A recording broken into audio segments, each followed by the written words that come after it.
Veja no ICL Notícias, segunda edição. Mudanças na comunicação de Lula. Novo ministro da SECOM, Sidônio Palmeira, toma posse, critica fake news e manda recado para a Meta. Medidas como as anunciadas recentemente pela Meta são ruins, porque afrontam os direitos fundamentais e a soberania nacional. Zuckerberg responde ao governo brasileiro. Meta diz que novas políticas neste momento só vão ser aplicadas nos Estados Unidos. Mas a AGU avalia que os termos da empresa causam grave preocupação. Bolsonaro na posse de Trump? Alexandre de Moraes pede para a Procuradoria-Geral da República parecer sobre devolução de passaporte de ex-presidente. O ICL Notícias, o veículo mais confiável do Brasil, está no ar.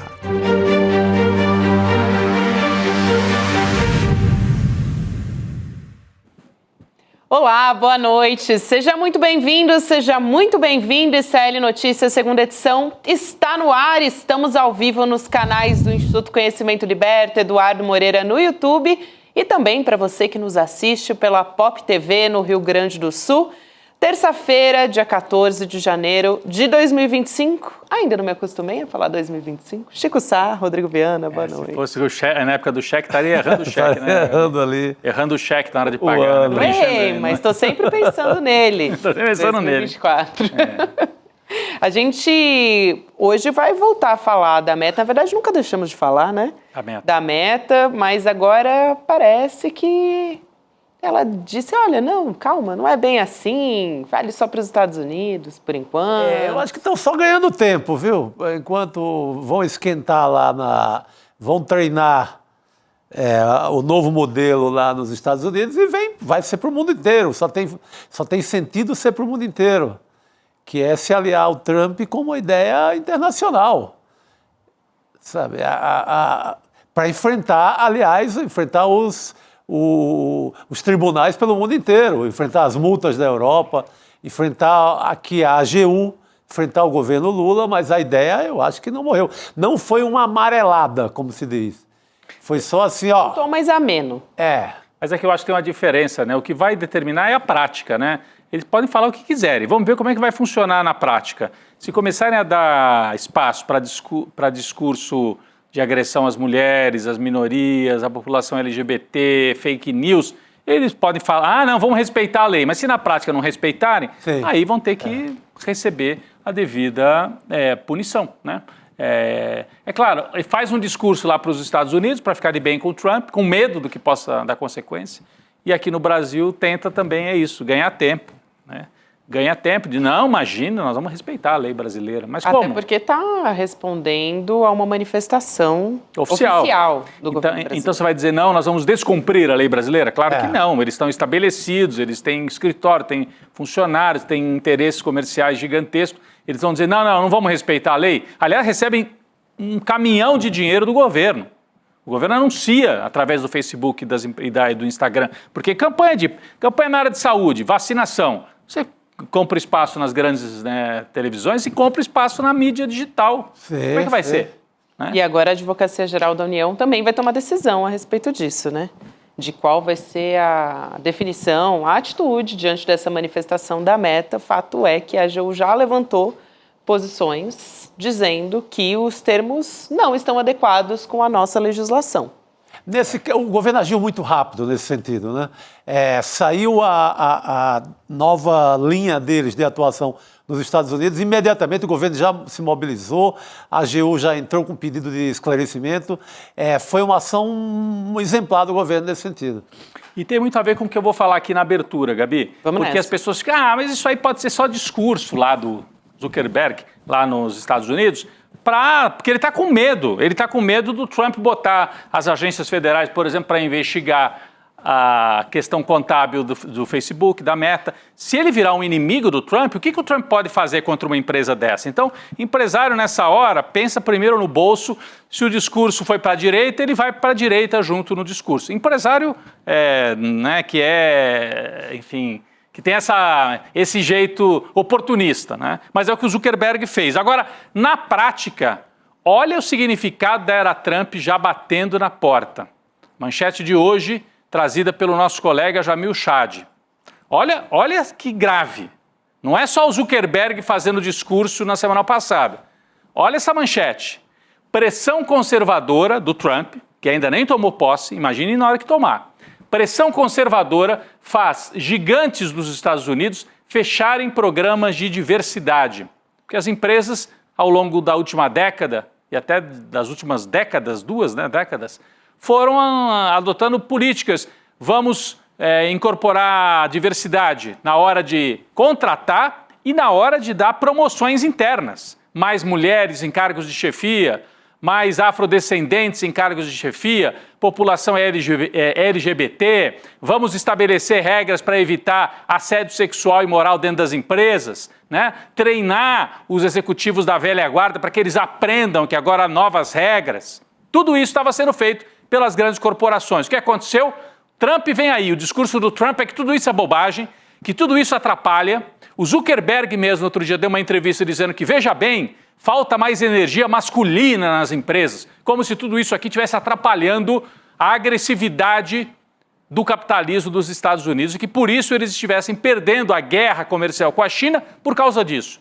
Bobagem. Mas é o discurso do trumpismo. A consequência é essa, as grandes empresas vão abolir ou se preparam para abolir políticas de diversidade. Eu separei um trecho dessa matéria, tem a manchete que a gente viu agora, mas tem um trecho que traz mais informações, matéria do Jamil Chad, tá?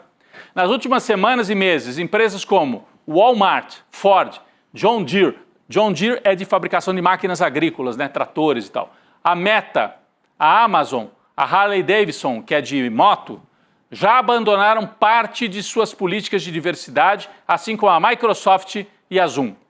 Um dos casos mais emblemáticos, diz o Jamil Chad, ocorreu com o McDonald's, que depois de 4 anos do anúncio de uma ampla política de diversidade, tomou a decisão agora, em janeiro de 2025, de desmontar algumas dessas medidas. O anúncio foi justificado como resposta a uma decisão da Suprema Corte que proibiu a ação afirmativa em admissões universitárias, um gesto polêmico e que causou protestos de grupos minoritários país afora, está se referindo aos Estados Unidos. Olha só, o McDonald's voltando atrás, porque tem agora uma cultura, um caldo de cultura que é, vamos acabar com isso tudo está atrapalhando, isso tudo é bobagem, agora é na base da porrada, é na base de quem tem mais, conquista mais, quem pode pagar vai ao jantar do Donald Trump, né? Ontem a gente conversava com o Jamil Chad, uma vaga no jantar, $1 milhão.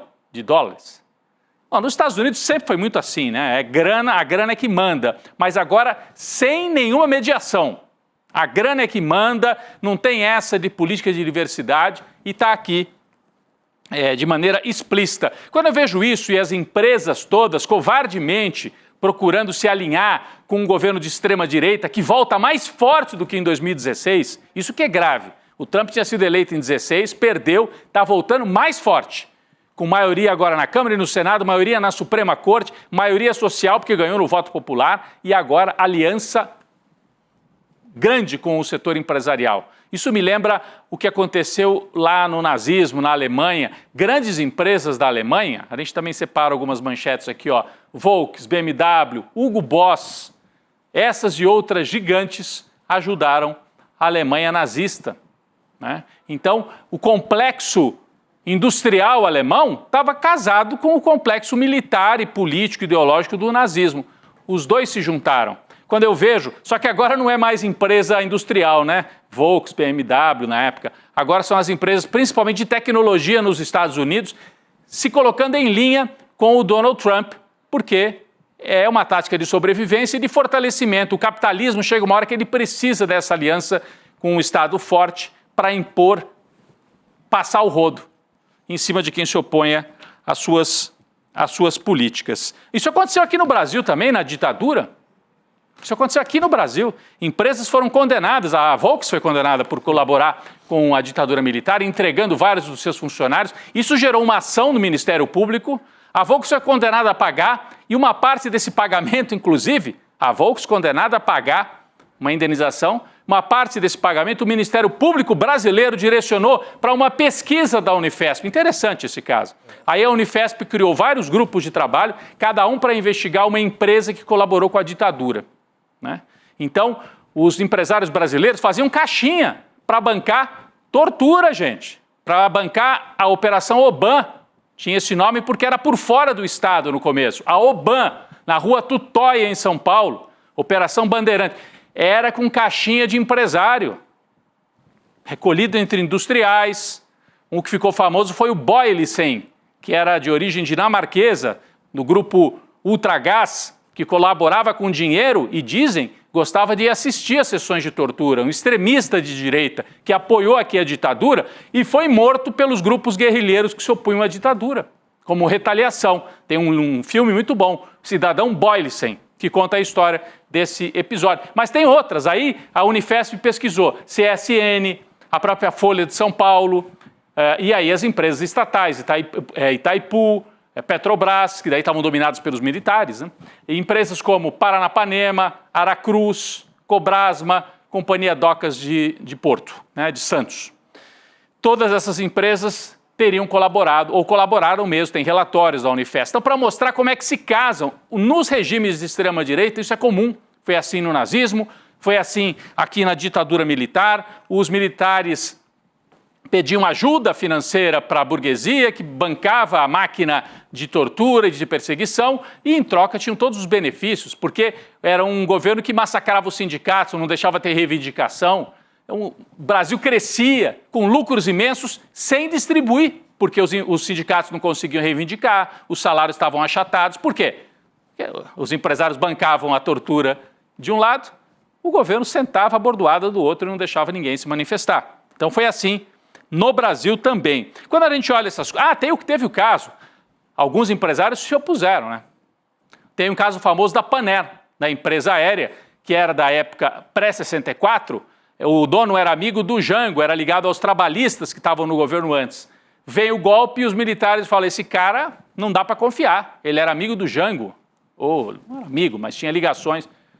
Cassaram a licença da Paner para operar. Tem até música, né, que a Elis Regina cantava, né, Nas Asas da Paner, né, que relembra esse episódio. Então, só para a gente ilustrar aqui que o que a gente assiste agora nos Estados Unidos, com esse festival de empresas se aliando e se alinhando com o trumpismo, já aconteceu outras vezes na história. É a lógica dos regimes de extrema-direita. E eu fico imaginando, a hora que eu vejo essas histórias todas aqui, as empresas alemãs, os colaboracionistas da ditadura, o que aconteceria no Brasil se o Bolsonaro tivesse ganho 2022, ou se tivesse dado o golpe, tivesse, né, aquele horizonte de um regime mais longo.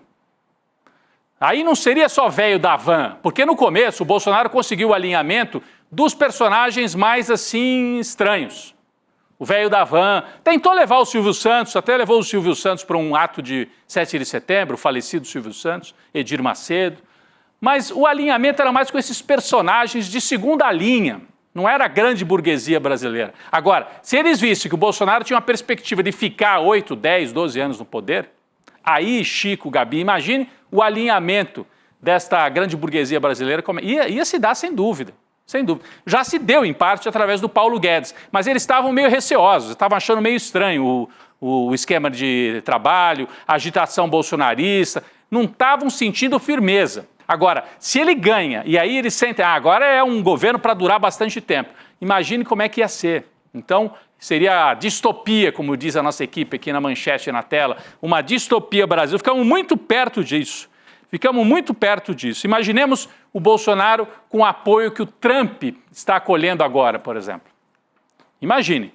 Imagine se o Bolsonaro ou alguém da extrema-direita ganha em 2026 e tem o apoio das redes sociais todas para fazer o que der na telha, sem nenhum limite, porque no governo Bolsonaro ainda houve algum tipo de limite, as agências de checagem, a mídia tradicional ainda resistiu um pouco. agora seria o trator, que é o que o Trump vai tentar fazer nos Estados Unidos. Então, o Bolsonaro, a extrema-direita brasileira, está de olho lá. Se der certo, eles vão tentar implantar aqui. Então a gente tem que resistir, é muito importante continuar resistindo. Eu vejo, tem muita gente crítica, chateada com o governo Lula, não tenho dúvida. Se cair o governo Lula, o que vem é isso aqui piorado. É o ensaio do que nós estamos assistindo agora lá nos Estados Unidos com o Trump. Então, é muito importante continuar resistindo e a gente fica nesse ensaio aqui. O que seria um governo de extrema-direita voltando com mais força em 2026? O que seria? A gente está vendo a batalha da comunicação como é central. Daí a importância, e tem tudo a ver com o noticiário de hoje, né? A importância da posse de um novo secretário de comunicação, o Sidônio, que tomou posse hoje. Daqui a pouco vamos falar bastante sobre isso com a Heloísa Vilela, que esteve lá, vai trazer os bastidores da posse do Sidônio como novo secretário da SECOM, né? Foi no Palácio, olha ele aqui. É a nova comunicação do governo, Sidônio Palmeira. Assume SECOM e promete combater as fake news, fez um discurso. Vamos trazer trechos da fala dele, que foi marqueteiro do Lula em 2022, ajudou a derrotar o Bolsonaro nas urnas e continuava assessorando informalmente, agora assume a função. Olha aí, deu até um abraço na Janja, né? Depois nós vamos falar disso. Tem gente achando que a Janja perde poder com a chegada do Sidônio. Será que é isso mesmo? Vamos depois falar com a Heloísa Vilela e com o nosso Guilherme Amado, também sobre a comunicação do governo. E o caso Pix, né, gente? Como é importante combater, ter ferramentas e se preparar. Imagine, o Trump ainda nem voltou ao poder e olha o que eles estão fazendo nesse caso do Pix, espalhando uma série de mentiras, né? Os vídeos que foram gravados, o Bolsonaro, o filho, o Flávio Bolsonaro, o Osmar Terra e outros. Tanto que hoje foi muito importante a entrevista do Barreirinhas, o chefe da Receita Federal do Brasil, teve no ICL Notícias primeira edição. Foi uma ótima entrevista com perguntas dos nossos internautas, do nosso público, a nossa comunidade. Poucas vezes eu vi isso, sabe? As pessoas poderem perguntar, né, Gabi? O vídeo, o sujeito gravou, mandou, o Barreirinhas respondeu por escrito, em alguns casos com vídeo, de uma maneira muito dinâmica. Daqui a pouco vamos trazer um resumo do que foi a entrevista do Robinson Barreirinhas. Excelente entrevista conduzida aqui pela equipe e os nossos colegas do ICL Notícias, primeira edição. Mostra a importância, né, da gente prestar atenção no que está acontecendo. Dia 20 de janeiro agora, o mundo toma um outro aspecto com a posse do Trump e a gente já está assistindo o ensaio do que vem por aí. É uma batalha. Outro dia o Arbex, né, o jornalista José Arbex esteve aqui e falou, né, é uma declaração de guerra o que o Zuckerberg fez. Agora, aqui para a justiça brasileira, como disse o Chico, ele não deu uma amarelada, é estratégia, né?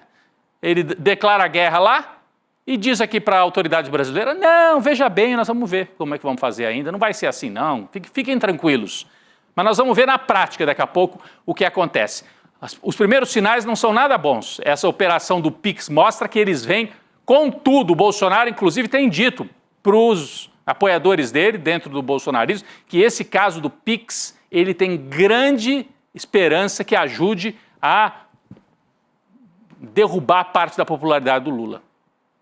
O governo está se mobilizando para responder. O novo secretário da SECOM, com o Barreirinhas, e a gente tem realmente uma batalha de proporções gigantes, não é qualquer coisa que a gente vai assistir agora em 2025, Gabi. A gente trouxe muitas perguntas, o Rodrigo também falou sobre isso, sobre perguntas da audiência. Tem o Gilmar Ribeiro, por exemplo, ele fala sobre o papel da Receita no combate ao crime. Vamos trazer mais esse trecho aqui, além desse do Pix, que também foi super importante da gente tirar aqui. Vamos rodar mais esse vídeo. Essa vem do Rio de Janeiro, do Gilmar Ribeiro, e ele fala o seguinte: o rastreamento de Pix de valores elevados podem ajudar a identificar crimes envolvendo tráfico de drogas, de armas, milícias, fraudes na internet, etc. Se sim, como a Receita Federal age a partir disso? Veja, anos atrás houve aquele desbaratamento de uma quadrilha que prestava serviço ali na minha cidade, na cidade de São Paulo. Ela foi desbaratada, aquela quadrilha, a partir de um trabalho da Receita Federal de rastreamento de lavagem de dinheiro. Então, esse trabalho é cotidiano na Receita Federal. Dentro dessa gestão de risco que nós falamos, nós cruzamos uma série de dados de uma maneira muito sofisticada. O volume movimentado, quem são os sócios da empresa, quem é a pessoa física, ela declara, não declara, quem são os parentes dela, os parentes são sócios de quais empresas, qual é o imposto, qual é a margem de lucro dessas empresas. Tudo isso alimenta um sistema que vai depurando e vai permitindo que o auditor fiscal, quando ele vá fiscalizar, ele tenha um volume de informação que seja trabalhável. Então é dessa forma que nós fazemos isso. Então esse tipo de trabalho a gente está cada vez mais fortalecendo aqui dentro da Receita Federal, porque é o esforço de todos nós ao combate ao crime. A melhor contribuição que a Receita Federal pode dar em relação ao combate ao crime é exatamente nesse aspecto financeiro, no financiamento do crime organizado, né? A gente combate muito, você sabe, aqui na Receita Federal, por exemplo,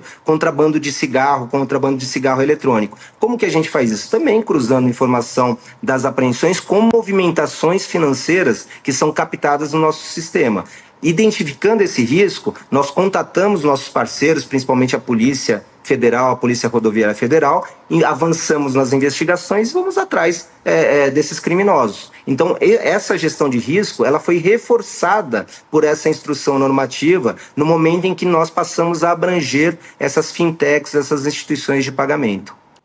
Achei muito bom, porque a audiência conseguiu mandar dúvidas específicas. Quer dizer, olha, no meu caso, eu tenho, sei lá, eu sou PJ, eu recebo não sei quanto por mês, e aí o secretário foi tirando dúvida a dúvida e acho que com muita serenidade também, muita tranquilidade, para dizer que, na verdade, o objetivo é justamente combater sonegação, assim, de grandes valores, né, Chico? Não é um caso da Dona Maria que tem o seu cartão de crédito utilizado por familiares que depois vão fazer Pix para ela. Tem até um caso assim que depois eu vou trazer. Exato, não é do pipoqueiro, o cara que vende milho ali na estação do metrô, que é um personagem real que eu encontrei ontem e estava ali massacrado pelo bolsonarismo. Ele estava em dúvida, hoje não vou mais usar o Pix porque eu vou ter que pagar depois. Ou seja, foi um estrago tamanho assim, que a gente teria aqui no ICL assim,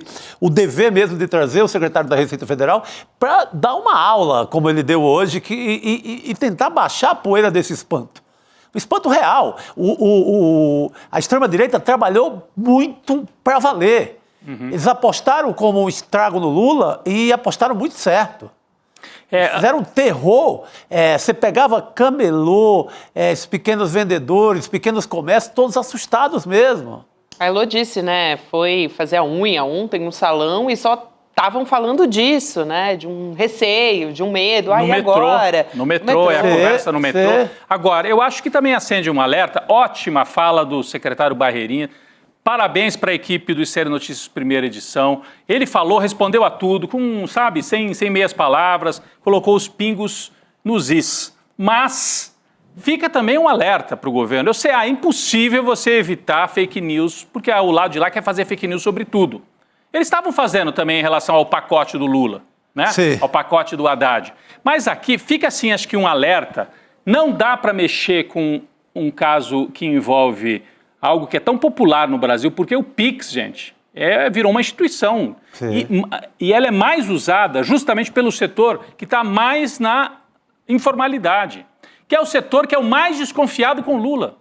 Aquele setor entre 2 e 5 salários mínimos. É onde o Lula tem menos apoio. O Lula tem apoio entre os com uma faixa de renda menor, os mais pobres, e numa certa classe média. Mas nesse setor dos chamados empreendedores da classe C, tem muita dificuldade. Aí você mexe com uma regra no Pix. Não tem nada a ver, não vai trazer nenhum problema. Mas, gente, mexeu com a regra do Pix. Você tem que estar preparado, então, porque os caras vão vir para cima. Isso, eu não estou falando que o Barreirinhas tem que cuidar disso, mas a equipe de comunicação do governo não pode tomar nenhuma medida que mexa com fatos assim que afetam a população lá na ponta, sem calcular o risco na comunicação. Isso aí tem que estar embutido em cada medida do governo, em cada medida. O governo toma sustos. Tomou esse susto com o Pix, tomou num outro fato que eu apoiava, muita gente apoiava, regulamentação para entregadores. Os entregadores não queriam regulamentação. Ali era outro departamento, porque... Mas foi mal comunicado também. Foi mal comunicado. Aqui, eu nem digo que foi mal, bem comunicado, porque era uma portaria, ninguém nem se preocupou com isso. Mas a extrema-direita fez o serviço que a gente espera de uma extrema-direita manipuladora e golpista. É mentir, jogar com a mentira. É uma extrema-direita que está lendo o Diário Oficial e está pegando qualquer medida, principalmente ligada a assuntos populares como o PIX, e está explorando com a mentira. Porque essa portaria passaria despercebida em qualquer lugar, em qualquer hora, no Brasil e em vários momentos, ninguém ligaria para isso se não fosse uma extrema-direita ligada em fazer fake news. Porque, se você for reparar, é uma portaria muito burocrática. Sim, é algo sabe, dando conta de um trabalho que a Receita Federal faz desde que existe. Desde que a Receita Federal existe, faz esse mesmo tipo de trabalho. Mas quando você muda uma coisinha e você tem uma extrema-direita atenta dessa forma, vem em forma de mentira. Se você mexer, por exemplo, com a área igreja, qualquer coisa que você fizer com igreja está sujeito a um ataque desse tipo. Né? Direitos das mulheres, direito da população LGBT... Tem que fazer, tem que comprar a briga, mas tem que saber fazer. Agora, você achar que você vai fazer uma portaria que mexe com a fiscalização do PIX e que não vai ter reação nenhuma? Ah, não, isso aí é uma coisa puramente burocrática. Não estamos mais nesse tempo, né? Não estamos mais nesse tempo. Mas foi muito bom o Barreirinhas ter vindo aqui e explicado e tirado, né, assim, separado o que é mentira do que é verdade. De qualquer maneira, acho que fica um alerta. Tirando dúvidas da nossa audiência, né? Tem o Murilo também que enviou pergunta, ele queria saber se algo muda na fiscalização para ele, que movimenta R$2.000 em cada uma das 3 contas que ele tem. Então tem casos específicos aqui que foram enviados também e foi uma oportunidade para a nossa audiência tirar essas dúvidas. Então vamos assistir mais esse trecho também que o secretário tirou essa dúvida da nossa audiência, mais especificamente do Murilo. Vamos assistir. Vamos supor que eu tenho 3 contas bancárias e que em cada uma delas eu movimente R$2.000, que vai dar um total de 6.000. No caso, quando isso acontece, o relatório é enviado individualmente por cada uma dessas instituições ou só quando cada uma atinge mais de R$5.000? Secretário, por favor, é o Murilo quem pergunta.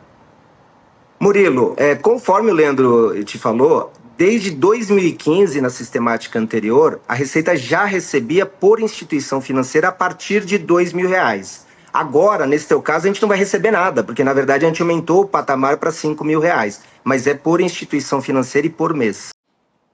Então aí mais uma dúvida que foi breve e corretíssimo, porque tudo o que aconteceu foi isso. Antes se monitorava contas de 2.000, ou seja, era mais pesada a fiscalização. Nesse sentido, pegava mais a base, pegava a massa maior. Agora, esse patamar mudou para 5.000, sabe? Então, seria uma coisa que poderia ser favorável ao governo, virou um inferno. Virou. A verdade é essa, gente. O Barreirinhas esteve aqui e respondeu. A gente está espalhando com as nossas redes, né, com o tamanho que o ICL tem, que já é um tamanho significativo. Mas a verdade é que, se você andar pela rua de São Paulo, a situação não é fácil. A situação não é fácil. Mas já estou vendo uma virada interessante. Ah, não quer vender no Pix, não? Sei lá, tem um pipoqueiro, Estação Sumaré. Aí o cara não quer vender no Pix. Já encostou outro para vender no Pix. Para vender no Pix. É a livre iniciativa, como os defensores do grande capital gostam de dizer. Vai aparecer também. Se você começa uma semana inteira na tua loja, na tua pequena loja, não vou aceitar o Pix, o teu concorrente vai aceitar, já. Então, na prática também vai ter uma resposta. Sim. Uma resposta comercial. Sim. E outra dúvida muito recorrente também da nossa audiência é a questão do cartão de crédito. Aquilo que a gente falou, tem muita gente que, grandes famílias, por exemplo, onde só uma pessoa na família está com o nome limpo. Então consegue fazer dívidas no cartão de crédito, né? Uma avó, vamos lá, uma hipótese, né? A avó que empresta o cartão de crédito, depois as pessoas retribuem, né? Recompensam esse valor no Pix, muitas vezes agora, enfim. Pela praticidade, então tem gente perguntando a respeito disso, a gente tirou essa dúvida especificamente da Janaína Carmesim, sobre fiscalização no cartão de crédito. Ela estava preocupada justamente porque ela empresta o cartão dela para familiares, para eles fazerem as compras que eles precisam ali pelo cartão, e ela é reembolsada pelo Pix. E aí, o Robinson Barreirinhas, o secretário, também falou a respeito desse caso. Acho que vale muito a pena a gente assistir. Vamos lá. Com a pergunta da Janaína Carmezin, que é do Amapá. Então, ela fala o seguinte: no último mês, recebi mais de 5 mil via Pix, pois costumo emprestar meu cartão de crédito para os meus parentes realizarem compras. Como eles me reembolsaram por meio de transferência, minha conta acaba recebendo várias transações em Pix para que eu possa pagar as faturas. Esse valor não corresponde a uma renda minha, apenas ao pagamento dessas compras. Diante disso, preciso me preocupar com alguma prestação de contas ou obrigação fiscal em relação a essas transações? Pergunta da Janaína. Olha, como eu disse, essa movimentação de cartão de crédito já é de conhecimento da Receita Federal há mais de 20 anos. Desde 2003 nós recebemos. Movimentação em instituição financeira, no formato atual, desde 2015. Então, se ela não teve problema nos últimos anos, não há por que imaginar que vai ter. E eu repito, isso acontece não é porque a Receita Federal não está acompanhando, é porque ela não precisa contatar a sua telespectadora para saber o que está acontecendo. A Receita Federal consegue cruzar as informações por outras fontes. E isso não está sendo pego na gestão de risco, porque não é o enfoque da Receita Federal. O enfoque da Receita Federal, como eu disse, é outro. É para contribuintes maiores. É claro que eu não estou dizendo com isso que as pessoas podem fazer qualquer irregularidade. A gestão de risco da Receita Federal, ela é sofisticada o suficiente para não pegar esse tipo de situação que não é ilícita e focar, permitir que o esforço da Receita Federal foque naqueles casos em que apresenta-se sim uma inconsistência. Então a tua telespectadora, se até hoje não teve problema, ela não tem por que se preocupar daqui para frente, porque, repito, o que mudou para a instituição tradicional de pagamento é que nós reduzimos, na verdade, o volume de informação prestada. Então, na verdade, simplificou, né? O que ele está explicando ali. E é um clássico nacional você emprestar, pegar o cartão do primo, da tia, da avó, que normalmente os avós no Brasil, os aposentados, eles carregam famílias e mais famílias nas costas.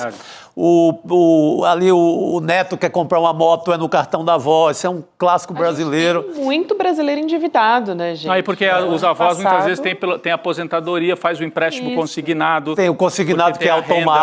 Tem a renda formalizada. Tem, inclusive, um abuso de muitos netos, de muitos parentes em cima dos avós. É verdade. De meio ali forçar os empréstimos e etc. Tem também essa parte, mas aí é uma parte moral, não cabe aqui no nosso comentário. Mas só para complementar aqui, a gente teve um endividamento no ano passado, 2024, que atingiu 77% das famílias brasileiras. Então, isso também é um componente importante, né?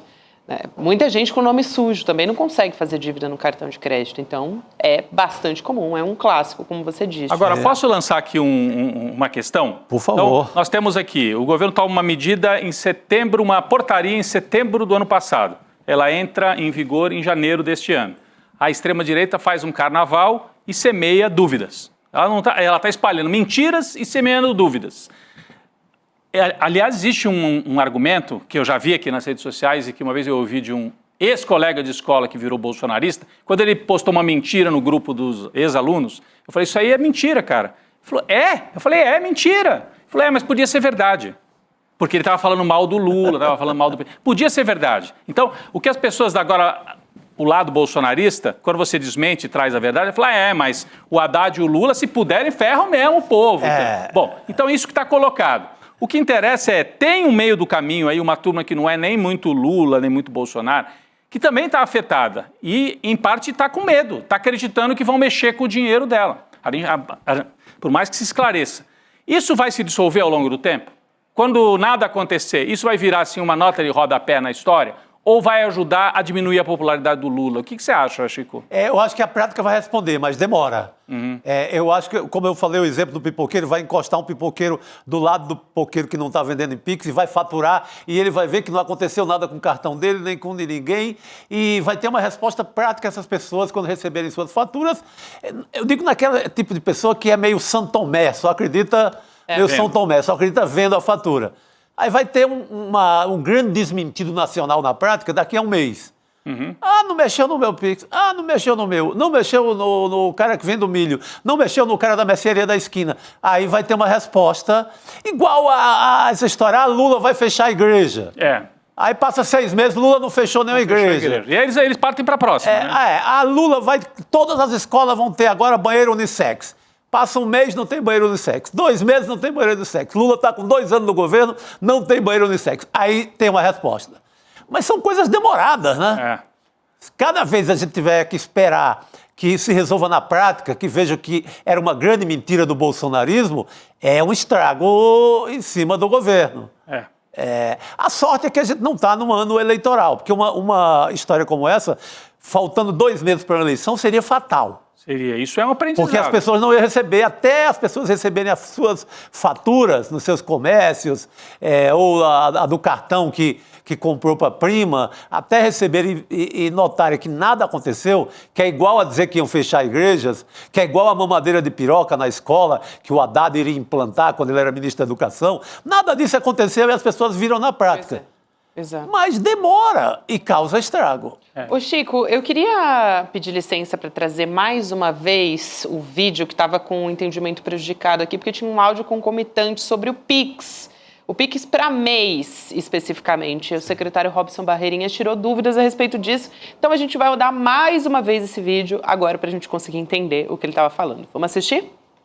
Não tem nem sentido a Receita Federal querer cobrar tributo dessas pessoas. A Receita Federal tem que estar orientando esses contribuintes a se formalizarem para eles serem protegidos, para eles serem segurados. Eu vou te dar um exemplo, um MEI. Alguém que se estabeleça como MEI, microempreendedor individual, ele vai pagar apenas 5% do salário mínimo, um valor fixo, independe de quanto ele fatura, ele vai pagar 5% do salário mínimo, que agora com o aumento do salário mínimo vai dar R$ 75. Se ele for prestador de serviço, ele paga mais R$ 5 por mês, fixo. Se ele for do comércio, ele vai pagar R$ 1 por mês. Esse é o pagamento. Então, de R$ 80 por mês, ele ganha toda a Seguridade Social. Num caso de acidente, ele é coberto pela Seguridade Social. No caso de algo mais grave, de uma aposentadoria por invalidez, ele passa a ser coberto. Então, isso não é receita para a Receita Federal, é um valor muito baixo. O papel da Receita aqui é muito mais de orientar o contribuinte para ele se formalizar e ficar protegido do que um trabalho de arrecadação. O trabalho de fiscalização repressiva não é voltado para esse contribuinte, é voltado para o maior que está aplaudindo esse debate. O criminoso adoraria isso aí que estão dizendo de acabar com a instrução normativa. Pensa comigo, se eu revogasse hoje a instrução normativa, porque tem gente dizendo, tem que revogar a instrução da normativa. O que vai acontecer se eu revogar hoje? Eu vou prejudicar diretamente o pequeno contribuinte e vou dar um presentão para os criminosos. Por quê? Se eu revogar hoje a instrução normativa, vale a regra anterior. E a regra anterior era pior para o pequeno contribuinte, porque eu passo a receber acima de R$ 2.000 a informação de PIX, de TED, de transferência. Já existia isso antes. Repare, se eu revogar hoje a instrução normativa, aumenta a chance dessas pessoas caírem na malha fina. É isso. Eu acho que vale muito a pena, muito boa essa resposta, vale muito a pena a Elô Vilela vir aqui com a gente também. Ela já está acompanhando aqui a nossa discussão a partir das respostas do secretário da Receita, o Robson Barreirinhas. Elô, já está aqui com a gente, né, Elô? Elô, boa noite para você. Bem-vinda, querida. Boa noite, lógico que eu tô acompanhando, impossível não acompanhar o ICL N2, né, gente? Eu tô desde o começo do programa aqui e essa entrevista foi maravilhosa, essa última resposta dele não podia ser mais perfeita em deixar claro que quem tá aplaudindo essa onda de fake news é justamente a turma que pode perder com o aumento da fiscalização, que são quem? Quem lava dinheiro em grandes quantidades, traficante, pessoal do crime organizado e por aí vai. Então é esse pessoal que está batendo palma para essa onda de fake news que está pegando todo mundo no susto, mas 90% das pessoas que estão assustadas não tem nenhum motivo para estarem preocupadas. Elô, rapidinho, eu sei que você tem bastante para falar sobre Sidônio Palmeira, né, que tomou posse hoje na SECOM. Trouxe aqui para o Chico, queria ouvir você também. Quer dizer, o governo dando as explicações, né, a extrema-direita vai continuar fazendo barulho durante um tempo. Você acha que isso pode arranhar, trazer dificuldades políticas, diminuir a aprovação ao governo Lula, esta onda? Porque, olha, o que está se ouvindo pelas ruas aí é um fuzuê danado. Pessoas estão confusas. Qual é a avaliação que você faz? Eu acho que momentaneamente, não só eu, mas o próprio governo faz essa avaliação, que momentaneamente pode sim, mas quando a coisa cai na realidade, a tendência é que isso diminua. Porém, o que não se pode permitir é que uma nova onda com outro assunto ocupe esse lugar e continue, então, o tempo todo, né, colocando o governo numa situação difícil. E essa foi a minha grande preocupação hoje, quando eu tive a oportunidade de fazer uma pergunta para o novo ministro, né, da SECOM, o Sidônio, que eu não sei se é agora que a gente vai falar disso, mas enfim, achei a resposta dele. Vambora? Então é o seguinte, a minha pergunta foi exatamente essa. Como é que a gente faz para lidar com essas ondas de fake news, para impedir que elas tomem conta do país dessa maneira, como tomou conta agora? E ele deixou muito claro que ele tem uma estratégia para lidar com isso. A gente vai rodar o VT e depois comenta? Isso, vamos rodar o vídeo agora, vamos assistir. Qualquer medida que influi para a maioria da população, né, que tem consequência na maioria da população, você tem que sair na frente informando isso. Você tem que ocupar todo o espaço para isso, né? Você ocupa com a verdade. Aí vem a desinformação, vem a fake news, isso já está, esse terreno está ocupado. O que ela vem? Ela vem para disputar. Aí a gente pode ganhar de 8-2, 7-3, faz parte do jogo e da disputa. Isso primeiro, é importantíssimo fazer isso. Por quê? Se você não ocupa e deixa o vácuo, o que faz? A desinformação, a fake news, ela vai lá e ocupa isso. Aí o que você tem que fazer? Você tem que correr atrás da fake news. Quando você está correndo atrás, já é um problema. E para você fazer a comunicação, não é só, né? Não é só você chegar lá, botar uma coisa na rede social. Não é isso. Tem que ter atitudes. E uma das coisas para isso também, é importante que identifique os responsáveis pela fake news. É importante que puna os culpados por isso, pelos danos que estão fazendo ao país e às pessoas, e principalmente as pessoas mais simples. Achei interessante, Elô, isso, porque ele está dizendo, olha, além desse problema de disseminação de fake news, tem um responsável ali, né? Muitas vezes parece que surgiu do nada. Ah, fake news que surge, se propaga. Não, gente, tem pessoas disseminando. Tem um crime. Exato. Tem um crime sendo cometido. Ele usou a palavra crime numa outra resposta que ele deu. E foi além. Ele disse: a gente precisa que a Polícia Federal investigue. E é exatamente isso. A quantidade de vídeos rolando na internet de pessoas que estão claramente encenando, criando uma cena, chorando, falando que foram taxadas com um Pix, que é uma mentira escandalosa. Essas pessoas têm responsabilidade, elas têm que ser investigadas e quem está proporcionando isso tem que ser criminalizado, porque eles estão não só, primeiro, né, atrapalhando a vida de milhões de brasileiros, como eles estão, a gente sabe que o intuito disso tudo é, primeiro, esconder o crime, né? O crime que lava dinheiro, que trafica drogas, armas e etc. Como também isso é um atentado à democracia. Não é assim que as coisas se resolvem na democracia, com a difusão de mentiras. Então, eu achei, assim, a resposta do novo ministro perfeita, não só porque mostrou que ele tem uma estratégia para lidar com isso, como também exige a responsabilização. Onde está o nó dessa questão? Para fazer o que ele está propondo, ocupar o espaço antes que a fake news chegue, ele vai precisar de um trabalho muito bem coordenado com todos os ministérios e agências do governo, porque é o que você estava falando agora há pouco, Rodrigo. Essa portaria estava pronta desde setembro. Ela foi entrar em vigor agora e veio essa onda de fake news. De setembro até agora, ninguém no governo, na SECOM, sabia que essa portaria estaria entrando em vigor para preparar o terreno e deixar tudo muito claro, como o Sidônio falou, ocupar o espaço e impedir essa enxurrada de fake news. Então esse é o objetivo número 1 do trabalho do novo ministro. Unificar o trabalho da comunicação de todo o governo. E foi isso que eu tentei saber, se vai ter muita resistência, se não vai, os ministérios, como é que vai ficar. E o que eu ouvi de algumas pessoas que trabalham em diferentes ministérios é que não deve ter resistência não, porque está todo mundo agora começando a se preocupar com o próximo governo. Então, os ministros, por mais que sejam de vários partidos, também querem êxito para que também tenham, né, um futuro político promissor. Então, parece que pode ser que ele tenha alguma chance de unificar esse trabalho e ter um bom resultado.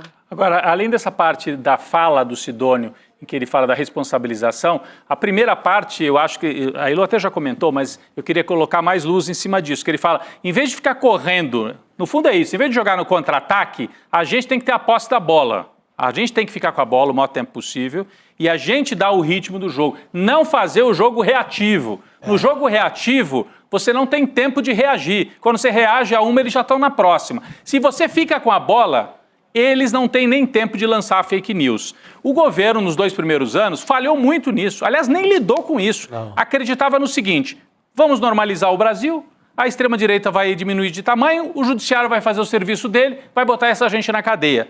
Não botou na cadeia, o Bolsonaro está aí inelegível, mas fazendo muito barulho, eles têm metade do país com eles e o governo não... Agora é que vai ter uma estratégia para, em vez de ficar respondendo a fake news, ir para a pauta, tem que colocar a pauta. É claro que, se daqui a 2 semanas o Ministério Público, o Procurador-Geral da República denunciar o Bolsonaro e ele ficar próximo de ser julgado, a pauta vira essa, aí não tem mais Pix e tal, muda tudo. Mas... Não dá pra contar só com você não isso. pode contar só com o judiciário e impor uma pauta de punição para a extrema-direita, né, Chico? É muito pouco, né? É muito pouco. Acho que o governo foi muito romântico. Acho que estava em 2000 e pouco, lá no primeiro mandato do Lula, acreditar que, então vamos ter boas pautas, vamos propor isentar pessoas até 5 mil, vamos retomar todos os velhos programas do governo Lula, colocar tudo para funcionar, lançar programa para o empreendedor, vamos cuidar de todas as áreas e que isso seria suficiente. Em tempos de normalidade, isso seria suficiente, seria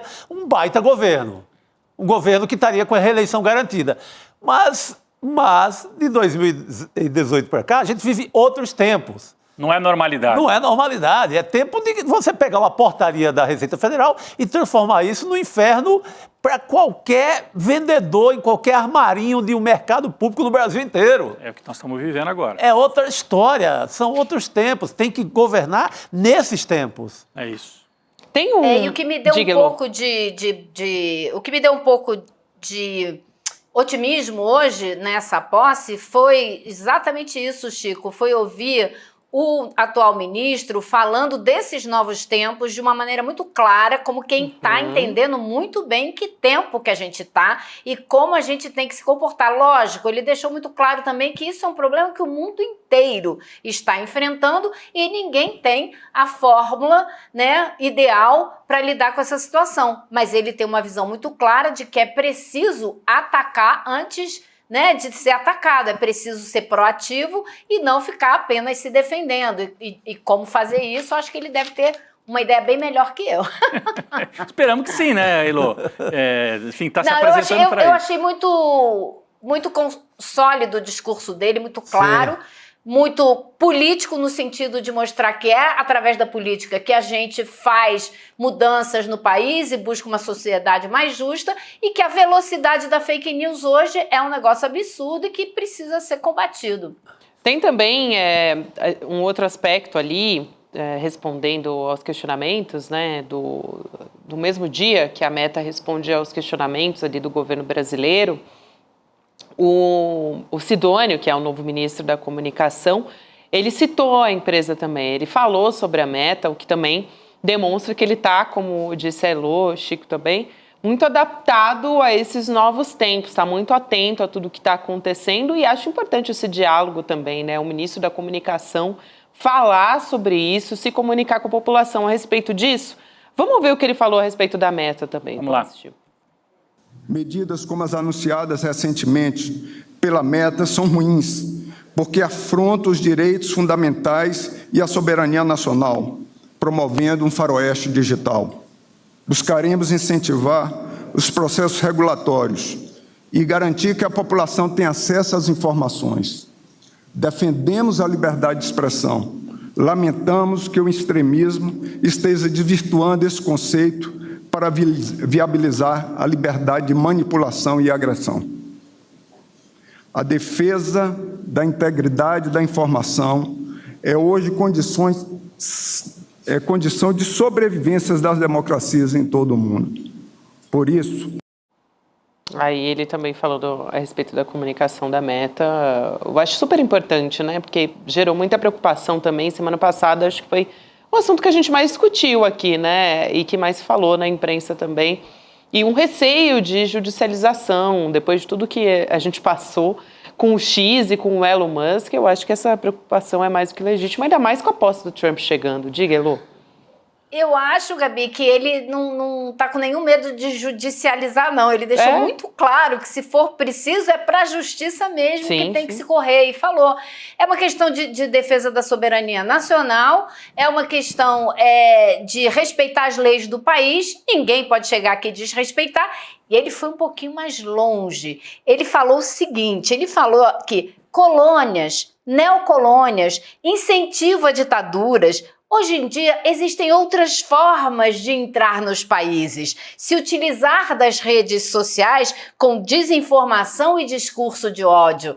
Então, eu achei muito interessante, porque ele também fez a conexão com a extrema-direita internacional nessa fala dele, dizendo que por isso mesmo a gente tem que defender a soberania brasileira. Mas você vê como está casado o pronunciamento do Zuckerberg, a partir de agora não tem mais checagem, é a comunidade que faz as notas, né? É o que ele disse naquele discurso. Num caso como esse do Pix, se a turma do Bolsonaro espalhar mentira e alguém chegar e falar tem que retirar esse vídeo porque esse vídeo é simplesmente uma mentira, o Facebook pode dizer não, mas em nome da liberdade de expressão pode circular qualquer coisa. Isso cria uma situação que não tem sustentabilidade para você governar um país. Você ataca a economia, você ataca a psicologia das pessoas. Então, ou você enfrenta isso, ou então entrega tudo para a extrema-direita.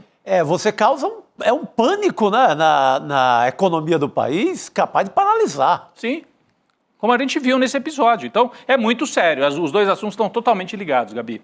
Mas talvez para uma rede que já causou mortes em série, como o Facebook em Mianmar, talvez para eles não seja importante. E aí vai a questão da colonização, né, Elô, que o Sidônio vai acertadamente, quando ele fala em colônia, ele está falando disso. É isso. Essa colonização via mentira do Facebook, o Twitter, seja o que for. X. Não vamos esquecer quanto que a mentira matou na pandemia, né? E divulgada nas mídias sociais. Então, assim, ele tem toda a razão quando ele pede fiscalização da Polícia Federal. É crime você fazer isso com a população. E tem que ser, essas pessoas têm que ser penalizadas para começar a pensar duas vezes antes de inventar um vídeo mentiroso desses. Em alguns países você antigamente mandava os barcos, os canhões, depois passaram a mandar os mariners, né? Exatamente. Aqui você manda o Facebook. A colonização nesse sentido, né? Você coloniza a mente das pessoas e opera por dentro dos países, né? Sem precisar, eventualmente, mandar tropa, mandar espião, mandar CIA, você manda o Facebook. E acho que daqui a pouquinho a gente vai falar a respeito de como a Meta também respondeu aos questionamentos do Brasil, acho que daqui a pouquinho. Mas uma das mudanças, Elô, até que você trouxe apuração sobre isso, que o Sidônio já fez na SECOM, foi a demissão de uma secretária de estratégias e redes, que é a Bruna Rosa Alfaia. Ela trabalhou na campanha do presidente Lula em 2022 para a presidência e também ela é muito próxima da primeira-dama, a Janja da Silva. A Elô até apurou que a Bruna, ao se despedir ali dos funcionários, ela se emocionou e tal, mas a relação dela com a equipe era meio conflituosa, não é isso, Elô, que você apurou? O que eu ouvi foi assim, não vou nem repetir exatamente o que foi dito, porque aí vai ficar muito óbvio para quem que ela estava falando, mas maneira de se comunicar com as pessoas completamente desrespeitosa, muito agressiva e com várias pessoas, não só da lida direta dela, mas com todas as áreas do governo. E o fato é que ela tinha uma atuação muito importante nas mídias sociais, muito ligada à Janja. Aparentemente a Janja tentou impedir, tentou interceder para que ela não fosse afastada. A gente ainda não sabe onde ela vai trabalhar, mas eu ouvi hoje de uma pessoa que o ministro Sidônio estava pensando em trazer alguém de mídias sociais do governo do campus em Recife. E agora há pouco a Folha já deu o nome, é isso mesmo, Maria Queiroz, que trabalha nas redes da Prefeitura de Recife, virá para o lugar da Bruna. A gente sabe que o prefeito de Recife, o João Campos, tem um sucesso muito grande nas mídias sociais. É muito eficiente o trabalho que eles fazem nas mídias sociais. E a equipe então, dele eles é vão antiga, trazer né, Lu? esse reforço. A equipe que está com ele. A equipe desde dele a primeira é gestão. antiga, é antiga. E fui alertada também que não é só o trabalho das mídias sociais, porque se você observar o João Campos falando, ele não é nem tão eloquente assim. Então o trabalho que é feito com ele nas mídias sociais funciona. Agora, Recife tem uma característica muito diferente. As pessoas todas lá têm aplicativos para informar a prefeitura de problemas que elas encontram na cidade. E isso tem uma resposta rápida. Então não é só o trabalho de divulgação, existe um trabalho concreto. E é nisso que o ministro Sidônio está pensando, em fazer a comunicação, mas deixando que a população saiba dos resultados concretos que esse governo já alcançou, que, segundo ele, não estão chegando lá na ponta. Isso é muito bom. Eu fico curiosa para saber como é que vai ser a frente de trabalho dela, ou o que ela vai trazer, por exemplo, da campanha do João Hoje Campos, o chefe de comunicação dessa equipe do João Campos estava nas reuniões e na posse do Sidônio, que é o Rafael Marroquim. Estava em todas as reuniões, então o que eu passo até agora, no mínimo, uma grande colaboração. Também, além da indicação de um nome ou outro, passa a ter uma conexão direta dessas equipes. São assuntos diferentes, né? Uma coisa é o país, outra coisa é uma prefeitura. O Recife tem uma coisa, a prefeitura do Recife ela é vanguarda assim, na questão de comunicação há muito tempo.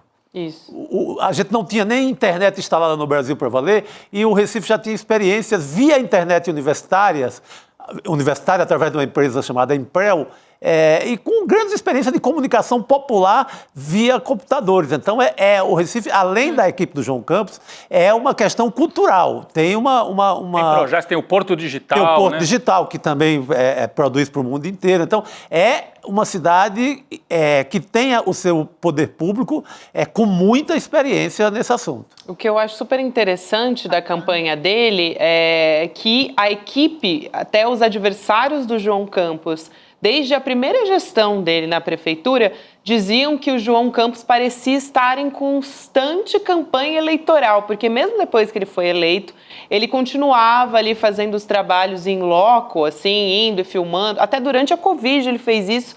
Foi alvo de críticas até por conta disso, mas foi um trabalho que ele fez continuamente. Eu acho isso interessante porque a Elô costuma até dizer, né, que o Lula é o maior garoto propaganda do governo Lula. Então, eu acho, assim, eu tenho a curiosidade de saber como é que isso vai ser feito, né? Porque o João Campos é essa figura também. Por exemplo, o último vídeo do João Campos, vamos avaliar.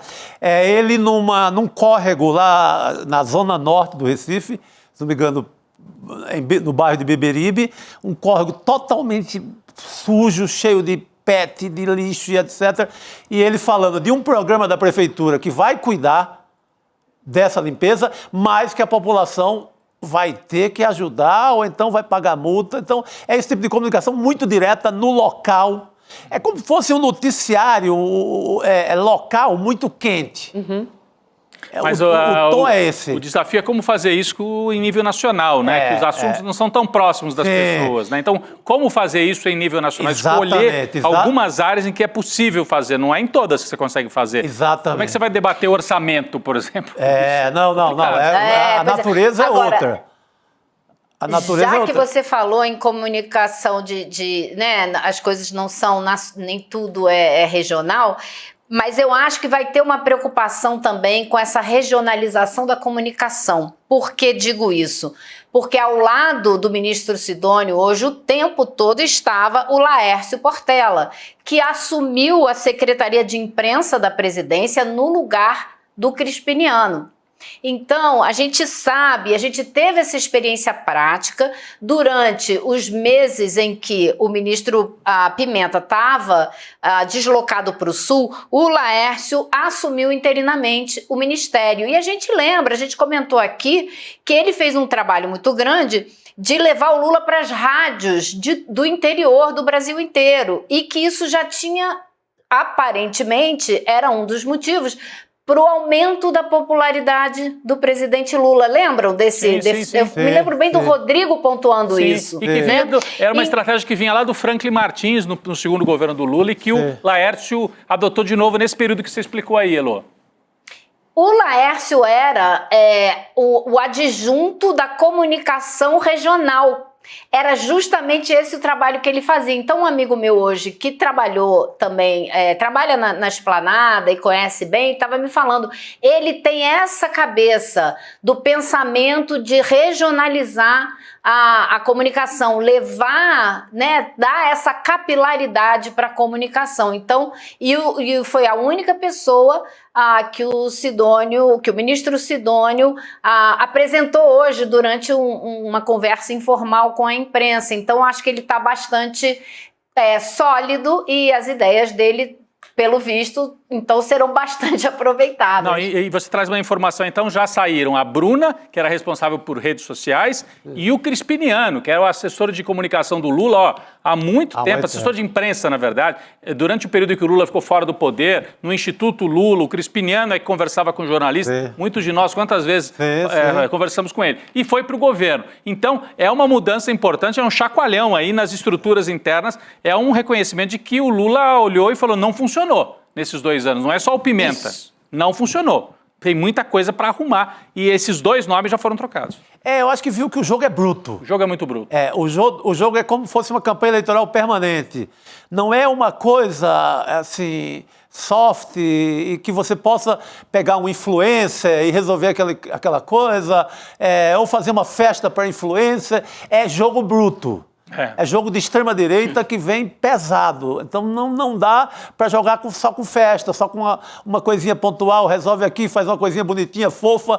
Não dá para ser fofo. Não dá para ser fofo. Boa. E não dá para ser fragmentado também, nesse sentido de um cuida do feudo do Instagram, o outro das redes sociais, o outro sem uma estratégia unificada. E era assim que estava. Vamos falar a verdade? Tem que todo mundo falar a mesma coisa. E estava cada um falando uma coisa diferente. Daqui a pouco a gente vai entrar em mais aspectos também de mudanças a partir do Sidônio assumindo essa posição, mas eu não quero também deixar de trazer, enquanto a Elô ainda está aqui com a gente, um pouco do que a Meta respondeu para a Advocacia Geral da União, para o Brasil, né? O principal ponto, acho que é a empresa do Mark Zuckerberg dizendo que as mudanças na política de checagem, que é o principal aí, que mais gerou checagem de fatos, né? Que mais gerou polêmica quando ele divulgou aquele vídeo, só vão valer, pelo menos a princípio, nos Estados Unidos. Então, ele bateu o martelo em relação a isso, a Meta bateu esse martelo, e também ela não descarta uma aplicação dessas novas normas em outros países. Ou seja, por enquanto é só Estados Unidos, mas queremos, no fundo é isso, né? Queremos expandir para outros países também.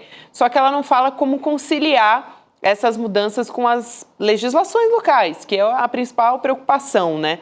Então, vou ler um trechinho aqui das respostas da Meta à AGU brasileira, né? Então, ela diz o seguinte: neste momento, essa mudança somente será aplicada nos Estados Unidos.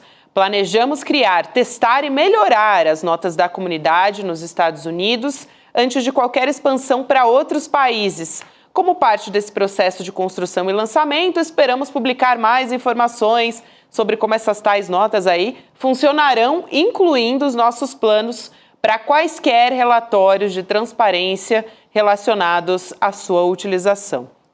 E aí a AGU divulgou um comunicado sobre essa resposta da Meta também, dizendo que esses termos atuais do uso das plataformas da Meta, né, da empresa, também as mudanças que foram anunciadas para os Estados Unidos, não estão adequados à legislação brasileira. Então, a AGU foi muito clara em relação a isso, dizendo que vai fazer uma audiência pública também para discutir esse assunto agora na quinta-feira. Então, a gente deve ter Ministério da Justiça, Segurança Pública, Direitos Humanos, todo mundo vai se reunir na quinta para decidir, né, mais, assim, entrar em mais detalhes do que pode ser feito a partir desse comunicado da Meta, né, Lu? Exatamente. Agora, é interessante a gente reparar duas coisas. A primeira, o texto deles fala antes de expandir para outros países. Vamos desenvolver e tal antes de expandir. É lógico que já está na cara de todo mundo que o objetivo é expandir. E a outra coisa que eu acho que a gente deve notar é a ausência de qualquer referência da atuação deles na questão do discurso de ódio. Eles não mencionam nada, o que significa que eles não estão nem um pouco preocupados em coibir nada disso, que vão continuar deixando rolar solto. Então, eu acho que assim, o governo brasileiro tem muito que prestar atenção, não só na mudança do Facebook, né, que está acontecendo nos Estados Unidos, para que ela não seja aplicada aqui como se aqui fosse um mero anexo da Casa Branca, mas como no que já existe nas mídias sociais. Não é uma questão de impedir que piore, é também de não deixar que role frouxo do jeito que já está rolando, que já tem coisa demais acontecendo que não podia acontecer. É isso, Elô, quero muito agradecer, sempre bom ter você aqui com a gente, querido, um beijão, valeu. Valeu. Tchau, tchau, pessoal, até Boa noite, querido. mais. A gente vai voltar a falar, a gente estava falando até agora sobre a posse do Sidônio na SECOM, que é uma mudança importante na comunicação do governo, né? Já saiu a Bruna Rosa Alfaia, secretária de Estratégia de Redes, que é próxima da primeira-dama, e a Elô também já adiantou que vem uma pessoa da comunicação lá da Prefeitura do Recife, que tem uma comunicação muito forte, é um dos pontos fortes ali da Prefeitura do João Campos. Tem também o Ricardo Stuckert, o fotógrafo oficial do presidente Lula, está sempre ali com ele, com a câmera, vestido de preto, né, cabelo comprido. Sim. A gente está, assim, cansado de ver, de acompanhar aí, para a gente poder ver a carinha, né, do Stuckert, mas a gente já sabe muito bem, conhece muito bem esse personagem. Ele deve perder um pouco de espaço na gestão de redes sociais, porque hoje, além de ser o fotógrafo do presidente Lula, ele também é responsável por isso. Principalmente o Instagram. Principalmente o Instagram. Vou chamar o Guilherme Amado aqui para conversar com a gente, ele que está bem próximo dessa história toda. Amado, boa noite, querido. Conta pra gente aí as novidades na SECOM também, com o Sidônio assumindo. Boa noite, pessoal. Espero que estejam bem. Boa noite, nossa comunidade. Eu estava vendo que vocês conversarem com a Elô, acho que vocês passaram pelos principais pontos. Eu acrescentaria, de uma maneira resumida, que eu acho que sai, de uma certa maneira, uma postura militante e entra uma postura mais profissional. E isso é bom para o governo, porque essas posições elas têm que ser guiadas por profissionais, por pessoas que vão encarar o trabalho que está à frente delas, seja no digital, seja no relacionamento com a imprensa, seja no comando de tudo, né, como é o caso da troca no Ministério, né, do Paulo Pimenta saindo, entrando no Sidônio Palmeira, como um trabalho que não é para ser feito com olhar de militante. Se a pessoa consegue separar as duas coisas, e muitas pessoas conseguem, ótimo, né? Mas não era o que a gente via com Paulo Pimenta, não era o que a gente via na Secretaria de Imprensa também. Muito bem. Amado, também tem uma questão interessante aí. A gente estava falando sobre a posse do Donald Trump, a gente passou rapidinho, né? Pela posse do Donald Trump na próxima segunda-feira, no dia 20. Porque o governo Lula está mexendo na comunicação e a extrema-direita está tendo, ao mesmo tempo, esse grande evento mundial que justamente Bolsonaro está querendo comparecer e tal, e alimenta também a mídia, fomenta a base da extrema-direita no mundo todo.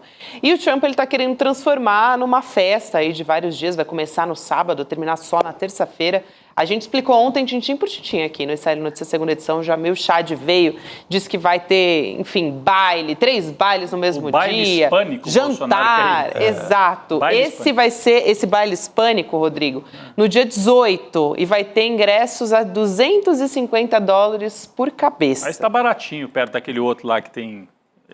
que vão os grandes magnatas. Esse aí dá até para arriscar. Dá para arriscar, Chico Sá? $250. O dólar a 6, mais barato do que meu forró lá no Crato. Tá, com o dólar a Já 6. compraram a graça de vocês? Eu já tô com o meu reservado Já aqui. tá com o seu reservado, Amado? Já tá, vai trazer informação exclusiva pra gente. Bom, o Bolsonaro ele tá convidado para essa posse e também para essa festa aí hispânica que tá com esse ingresso mais em conta. Aí a defesa do Bolsonaro pediu já para o Supremo Tribunal Federal o passaporte de volta e autorização para essa viagem. Só que aí o ministro Alexandre de Moraes, ele pediu provas do convite e agora ele enviou esse pedido para a Procuradoria-Geral da República para dar o parecer. Eu queria também entender um pouco, Amado, essa história, né? Ontem a gente estava aqui com a Elô falando a respeito disso, quer dizer, Bolsonaro está indiciado no inquérito do golpe e qual que é o sentido do ministro Alexandre de Moraes mandar esse pedido, né, esse questionamento para a PGR também, levando em consideração que o fato dele ter o passaporte retido, a princípio, era uma possibilidade de fuga, né? Valia para tudo, inclusive para agora, quando o Bolsonaro demonstra... ele tem interferido na vida política do país, ele está no bonde da fake news do Pix, ele está em plena atuação. Mas fala, Amado. Não, eu confesso que eu não entendi até agora o que o Alexandre de Moraes fez. Para mim, se você retém o passaporte de alguém, é justamente para a pessoa não viajar. Não viajar em nenhuma hipótese, porque no caso do Bolsonaro tem um precedente bem ruim, 2 precedentes ruins, na minha visão. Um foi ele ter saído para passar 3 meses depois de presidente, depois de deixar o cargo na Flórida, ali num momento em que apontam as investigações, né, com provas sólidas, que ele saiu daquilo após dias de tentar, de planejar e tentar dar um golpe de Estado e não conseguir, e se muda para os Estados Unidos. A gente sabe que uma das razões foi porque ele temia que houvesse algum tipo de investida imediata por parte da polícia em relação a ele. E segundo foi o episódio dele entrar e passar aquele tempo todo na Embaixada da Hungria, salvo engano, certo? Carnaval na Embaixada da Hungria. Foi o Carnaval. Passou o Carnaval na Embaixada da Hungria. E no momento em que havia também o medo por parte dele de ser preso. Se uma pessoa que fez essas duas coisas está com o passaporte retido, tem uma relação, como a gente sabe que tem, de proximidade, não no grau que ele propagandeia, mas uma relação de proximidade com o governo do Donald Trump. E ele vai, qual é a certeza que se tem que ele vai voltar, né? De que ele não vai fugir, de que ele não vai chegar lá e pedir um asilo. Um asilo que possivelmente ele conseguiria. Eu acho uma temeridade, né? Agora, se o Alexandre de Moraes está fazendo isso, coisa de pedir a comprovação, mandar para o PGR, para evitar um eventual desgaste junto aos apoiadores do ex-presidente por ter negado essa ida, não sei. Ou se ele realmente estava cogitando autorizar. Certamente o Alexandre de Moraes entende mais que eu de quem tem risco de fugir ou não. Mas eu acho que se ele fizer isso, ele podia aproveitar e devolver logo o passaporte do Bolsonaro, porque se autoriza uma viagem, deixa o Bolsonaro com o passaporte logo. Porque o Bolsonaro já tinha pedido o passaporte outras vezes e tinha sido negado. Agora, a resposta mais óbvia seria, olha, não cessaram as condições anteriores, por isso que o passaporte segue retido. Não é porque vai ter a posse do Trump que isso muda. Agora, me parece que está mais ganhando tempo, vai para a Procuradoria vai responder daqui a 2 dias, aí na hora H vai dizer, olha, acho que vai acabar dando essa resposta mais em cima da hora, com menos tempo para carnaval por parte do Bolsonaro, talvez. O Demore, o nosso Leandro Demore, no N1, ele cogitou uma coisa interessante, que se isso não seria bom para o Alexandre de Moraes, que está com uma fama internacional de ser o ditador, o pessoal do Facebook referindo-se ao Supremo como Câmara Secreta, se não seria um puta tapa assim, com luva de pelica, deixar o Bolsonaro ir, para mostrar, não sou ditador, aqui a justiça trabalha livremente, etc. E o Xandão dizia, vai lá, vai para a posse, E essa atitude provaria que ele não é ditador nada, que ele é o mais democrático dos seres humanos das terras tropicais e limparia a barra com a extrema-direita. Óbvio que é uma suposição, é um ensaio, é um balão de ensaio colocado pelo Leandro Demore aqui no N1. Seria uma decisão política, digamos assim. Uhum. Mas um risco grande, né? Um risco enorme, porque o outro lado é ligeiro. Opa, de fazer um carnaval danado. Ele passou o carnaval lá na Hungria, né, na embaixada, mas pode fazer um outro carnaval agora na posse do Trump, né? Que vai ser a festa de gente estranha, festas de gente esquisita e gente estranha. Não, a primeira coisa que ele faria era gravar um vídeo sobre o Pix lá no salão, na festa hispânica. Se possível, lá na hora da dança. Ele faria isso no palco, seguramente. Usando as castanholas. Usando as castanholas, exatamente. A gente estava falando aqui do Bolsonaro e extrema-direita, né? Sobre, enfim, precedentes que isso pode abrir ou não. Mas uma hipótese interessante aí, que, bem lembrado, Chico Sá, que o Leandro Demore trouxe pra gente no ICL Notícias primeira edição.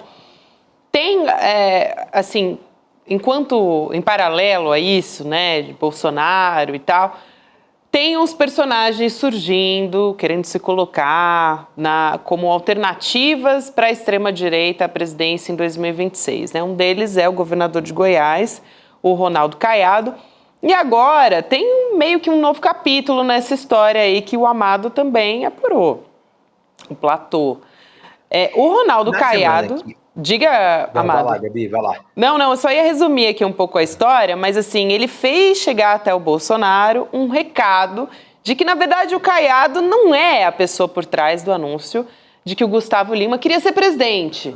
Na verdade, essa história, então... Só que ele demorou, né, para aparecer com essa história, né, Amado? Deixou rolar bastante para agora aparecer e falar... Não, gente, na verdade, não fui eu, não, o responsável por essa história, que está desde o começo do ano rolando, quando o Gustavo Lima espalhou essa notícia de que ele queria ser presidente, né? E, enfim, no fim das contas, o Bolsonaro podia até ter sido traído, e aí foi lá a coluna do Guilherme Amado, o primeiro a apurar essa história de como é que estava sendo a estratégia política por trás disso, né?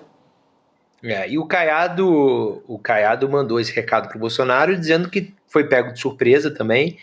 E o Bolsonaro, até pelo teor do recado, e foi uma informação que chegou também por meio da esposa do Caiado, até por o Caiado ter usado a esposa como interlocutora, ele acreditou e está convencido que o Caiado não tem nada a ver com a candidatura do Gustavo Lima.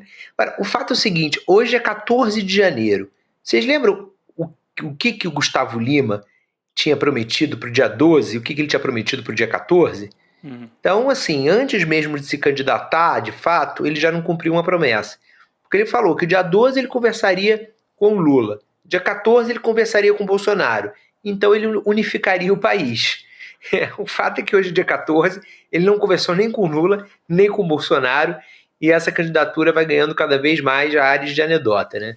Eu acho que ele vai unificar a jogatina das bets no Brasil. A única possibilidade política que ele tem para fazer, a única obra é essa. E aí a gente viu imagens dele naquele iate. Na festa do aniversário do Gustavo Lima, onde estavam, além do ministro Cássio Cunha Lima... Cássio Nunes. Cássio Nunes, já fui lá para Paraíba agora, não sei porquê. É porque o cara da Bet, do Vai de Bet, é da Paraíba. E o pessoal das Bets. Então, a única coisa que ele tem... E o Caiado, né, nesse mesmo iate, que custou milhões e etc., estava toda essa turma. Então, a única obra política dele é lobby pelas Bets. Ele chegou a ser acusado de sociedade com uma das Bets, que é essa Vai de Bet da Paraíba. A única coisa que ele tem para falar é sobre isso, sobre jogatina, sobre vício, se defender que apostas matam e nada mais. Ô Chico, uma coisa que me chama a atenção, Gustavo Lima, de repente surgiu esse nome, assim, é candidato a presidente. Teve um instituto de pesquisa que chegou a testar o nome dele. Foi a Atlas. Eu estava até, enquanto vocês falavam, eu fui aqui ele procurar. chegou a ser testado já? Sim, ele apareceu aqui na Atlas. Porque ontem o Chico chamava atenção a outra pesquisa feita pela Paraná Pesquisa. Helder o nome Barbalho. do Helder Barbalho. Você até falou que estranho. Por que está o nome do Helder Barbalho aí? São esses nomes que vão aparecendo assim, a gente não sabe que tipo de favor que alguém pediu. Coloca esse nome aqui, vai, não custa nada e tal. O que o Caiado, viu, amado Rodrigo, o que o Caiado defendeu foi a candidatura do Gustavo Lima. Eles estiveram no mesmo palanque, um palanque show. Ele está defendendo a senador, né? Defendendo a senador. Naquele pacote para desestabilizar o Supremo, que entraria o Gustavo Lima nessa história. Mas é uma forma de nacionalizar o nome. Você tira do ramo policialesco ou do entretenimento e passa a tratar com alguma naturalidade até no campo da política. Será que é isso? Pode ser. Fica essa dúvida, né? Porque o próprio Gustavo Lima é um nome que atrapalharia o Ronaldo Caiado. Esse sim, com uma candidatura que está praticamente oficializada, né? Pelo menos a intenção dele de ser candidato a presidente, não é isso, Guilherme? Atrapalha bastante por ser Goiás, né? Pois e atrapalha todo mundo de direita. Quanto mais candidato tiver, pior vai ser para todos eles, né? Eu acho difícil o Caiado ser o candidato do Bolsonaro, até pelo histórico de idas e vindas na relação. O Bolsonaro vai ter um candidato dele, claro. Se vai ser um filho, né, o Flávio, se vai ser o Tarcísio, quem será, a gente certamente vai saber muito perto da eleição, porque eu vejo o Bolsonaro insistindo nessa candidatura até o limite do prazo legal. Vai ser um pouco como foi a estratégia do Lula em 2018. E aí a gente só vai saber exatamente quem vai assumir a chapa mais perto da eleição. Provavelmente vai ser quem ele escolher de vice, mas não necessariamente também, né? Não tem obrigatoriedade de ser dessa maneira. Agora, o Gustavo Lima e o Pablo Marçal bagunçam demais a coisa, principalmente o Pablo Marçal, né? Porque o Pablo Marçal ele conseguiu um crescimento em 2024, no ano passado, muito maior do que entre o eleitorado de São Paulo.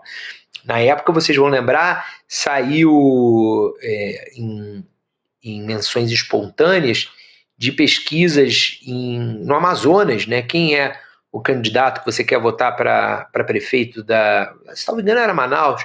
E o Pablo Marçal apareceu com quase 5% numa pesquisa no Amazonas, né? E por quê? Porque a campanha, hoje em dia, ela é muito forte na rede social. E a rede social não tem as seccionais, né, a divisão que tem o horário eleitoral gratuito na televisão e no rádio.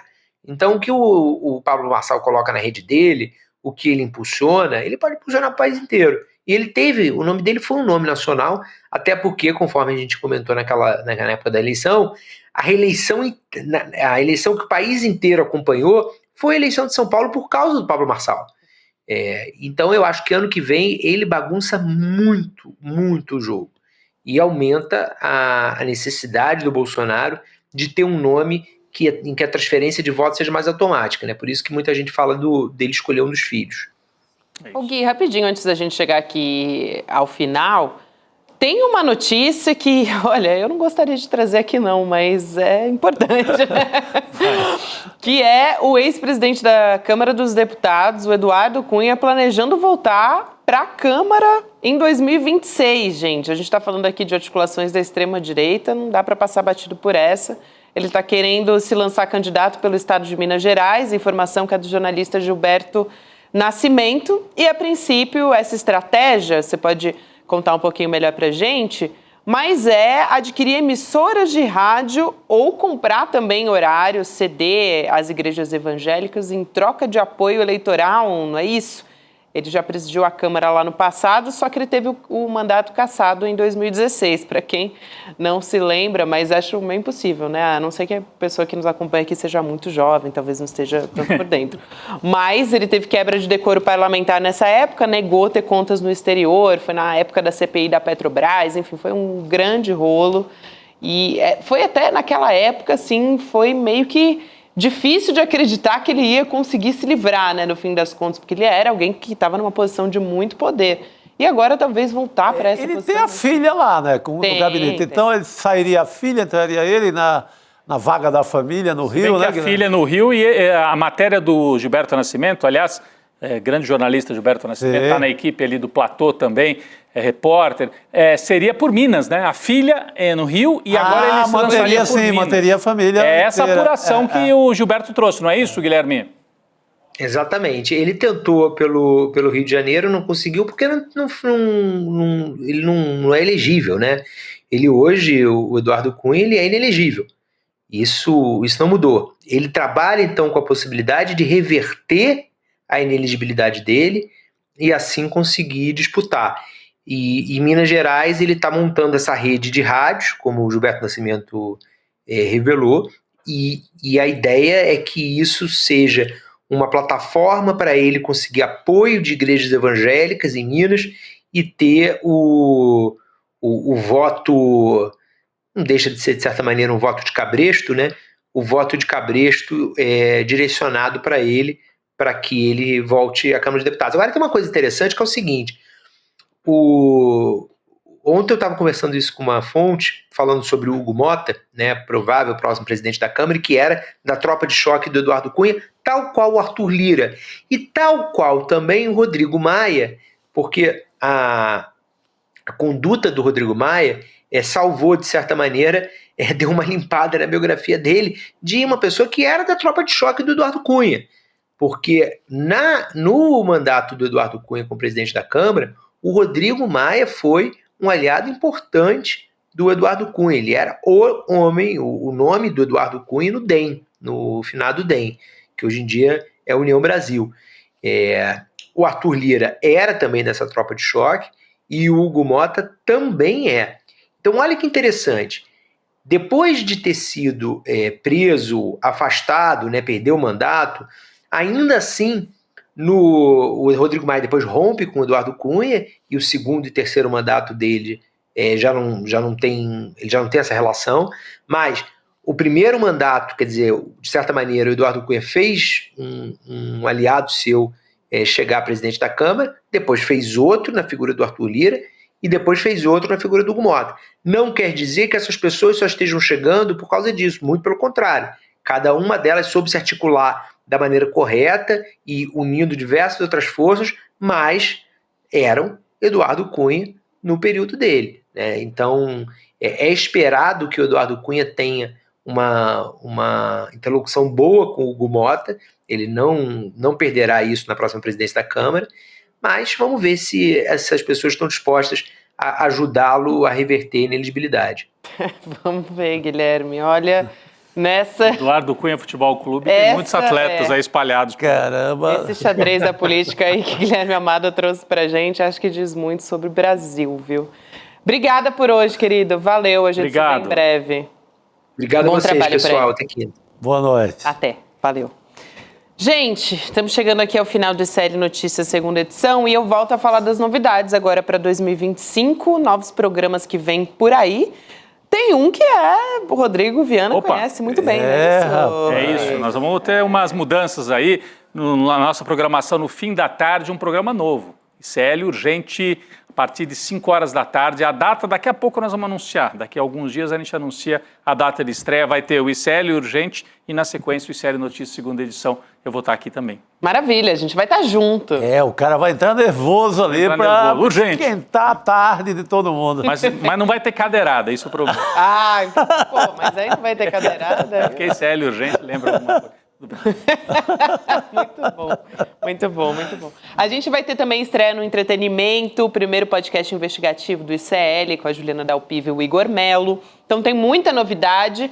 E tem a rede social do ICL, o lançamento da comunidade online ICL, que já está no ar. Já está no ar. Livre de ódio, desinformação, enfim, um lugar seguro para a gente debater, trocar ideias, não só entre vocês, né, da nossa comunidade, mas também junto com a gente. Tá todo mundo lá para conversar. A gente já tem mais de 4.300 membros ativos. Hoje mesmo me perguntaram, viu? Como é que eu faço para participar, né? Tem que virar membro. Tem que virar membro do ICL para você poder participar da comunidade. E tem vários fóruns lá dentro, economia, política, enfim, tem para todos os gostos, gente.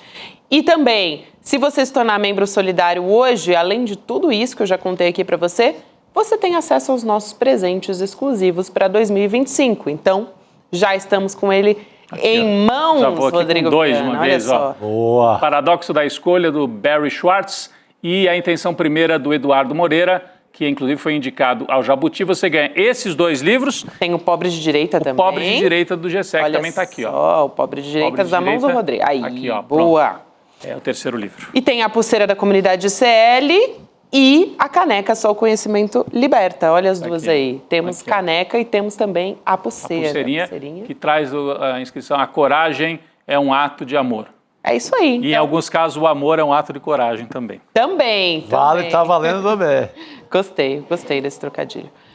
Você pode se inscrever em icln2.com.br para fazer parte da nossa comunidade. Amanhã estamos de volta com tudo novo de novo, as nossas notícias e tudo de velho também, porque tem muita coisa velha. Tipo Eduardo Cunha, né? Tipo Eduardo Cunha. Boa, cada uma que a gente tem que noticiar. Museu de Grandes Novidades. Né? Museu de Grandes Novidades. É isso aí, gente. Boa noite para todos. Chico Sá, Rodrigo Viana. A partir de agora você fica com Espiritualidade na Ação, com o Frei Davi. A conversa hoje vai ser com a Reginete Bispo e o tema é Cargo Político, como viver a espiritualidade. Você acompanha a partir de agora. Obrigada. Até amanhã, gente. Até amanhã. Valeu.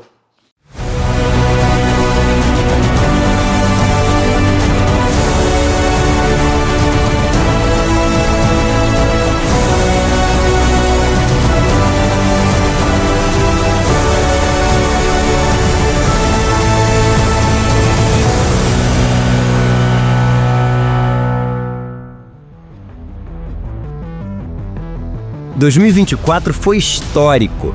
Vivemos momentos incríveis no ICL. A nossa luta foi reconhecida e venceu os mais importantes prêmios. Vitórias de toda a nossa comunidade. O IBEST vai para Instituto Conhecimento. Um abraço para todos vocês. Viva! Só o conhecimento liberta. E em 2025 estamos chegando com tudo. Temos um monte de notícia incrível para compartilhar. É só bomba. Tá preparado? Nosso jornalismo vem mais forte do que nunca para enfrentarmos os poderosos. No N1, vamos agora poder acompanhar Leandro Demore diariamente. No Desperta, você vai começar seu dia com as análises do jornalista Fábio Panuzzi. E tem programa novo na grade. Diariamente, às 17 horas, ICL Urgente, com o jornalista Rodrigo Viana. Além da volta do nosso comentarista Jamil Chad para a programação. Escuta essa. Vem aí também o primeiro podcast investigativo do ICL, com Juliana Dalpiva e Igor Melo. E tem novidades na área de entretenimento também. ICL Tanque, o nosso primeiro reality show vai estrear. Chegou a hora de conhecermos quem são os empreendedores que estão mudando o Brasil e que vão receber R$1,5 milhão em investimentos. Em 2025, mais do que nunca, precisamos conversar. Vem aí o novo programa de debate feito por mulheres para toda a nossa comunidade. Em 2025, o despertar vai ser maior ainda. Vamos fazer um encontro inesquecível de toda a nossa comunidade CL. E vamos levar educação de qualidade para ainda mais pessoas. Mais cursos no ICL, mais séries e mais filmes incríveis. Sempre com os nomes de maior reputação do Brasil e do mundo. Hello, my name is Miriam Maymay Ali. I am the eldest child of boxing legend Muhammad Ali. A primeira turma da pós-ICL vai começar as aulas e já estamos preparando os novos cursos. Vem aí também uma novidade incrível para a turma que gosta do mundo dos esportes. Well, welcome everybody. My name is Mark Allen. Em 2025, a revolução continua. O canal mais confiável do Brasil segue a passos largos para se tornar também o maior. Lute com o ICL. Faça parte da comunidade mais corajosa do Brasil.